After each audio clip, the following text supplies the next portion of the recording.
তোমাদের কাছে একটু এলাম গল্প করবার জন্যে। জানো তো, আমি কদিন আগে দীঘা গিয়েছিলাম ছোটো ভাইয়ের সাথে। আমার একটা ছোট বোন, তার মা, গিয়েছিলাম বা গাড়িতে, আর তার সাথে গিয়েছিল আমার জিনা। ওকে নিয়ে গেছি। আমরা রাত্রিবেলায় বেরিয়েছি 10টায়। প্রথমত আমাকে পারমিশন নিতে হয়েছে, আমি তো দরজা বাড়ি যাওয়া মানে আমাকে একটু পারমিশন নিয়েই বেরোতে হয়। যাই হোক, পারমিশন পেয়ে গেছি, তাই খুব মজায় ছিলাম। একটু কষ্ট হচ্ছিল, তাও মজাই ছিলাম যে যাচ্ছি অনেকদিন বাদে একটুখানি ঘুরতে।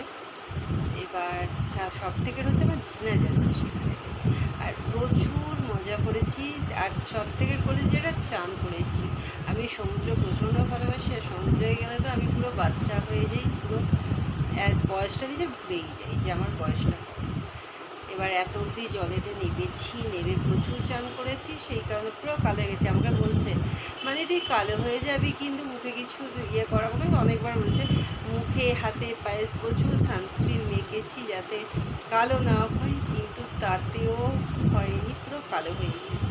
যাই হোক, কালো হয়ে গেছি। পার্লারে গিয়ে একটু ফেসিয়াল করবো, মাথায় স্পা করবে, এগুলো না, চুলে স্পা করবে, এগুলো এগুলো না একটুখানি ঠিক আছে, কিন্তু এতটাই এনজয় করেছি। আর সব থেকে এনজয় করেছে আমার জিনা।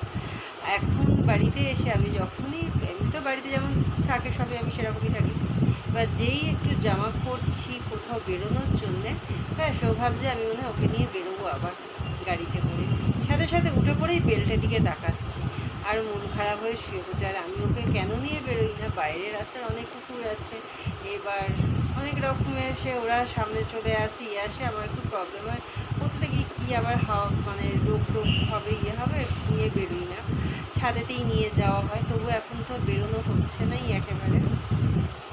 এটার জন্যই বললাম, প্রচুর মজা করেছি। আর আমার ছোটো ভাই তো চান আমাকে করিয়েছে, সেই জন্য আমার কোনো ভয়টা লাগেনি। ছোটো ভাই হাতটা ধরেছিল, নাহলে তো আমি যা লাফালাফি করছিলাম, প্রচুর বাচ্চা হয়ে গেছে। আমি সমুদ্রে নেবে, আমি আর যে বোনটা গেছিলাম, ছুটোছুটি করেছি, প্রচুর মজা করেছি ওখানেতে। তো বুঝতে পারিনি যে আমার এই সামনে যে বার্থডে গেল, আমি যে একটা বছর বেড়ে গেছে, আমি সেটা ভুলে গেছি। বয়স আমার বাড়ছে ঠিক আছে, কিন্তু আমার মনের দিক থেকে আমি এখনও সেই বাচ্চাই রয়েছি। আর ওটা কেন ভালো লাগে, ওই ফিলিংসটা যদি থাকে বাচ্চাদের মতন, তুমি ভালো থাকবে। তোমার মধ্যে কোনো আমার মনের মধ্যে কোনো ফালতু ঝুট ঝামেলা এইসব আমি আনি না, সেই কারণে আমি খুব হ্যাপি থাকি। আর যারা পেছনে করছে তারা করুক, আমি তাদের কোনো কান দিই না, আমি পাত্তা দিই না তাদেরকে। খুব মজা করেছি, টাটা।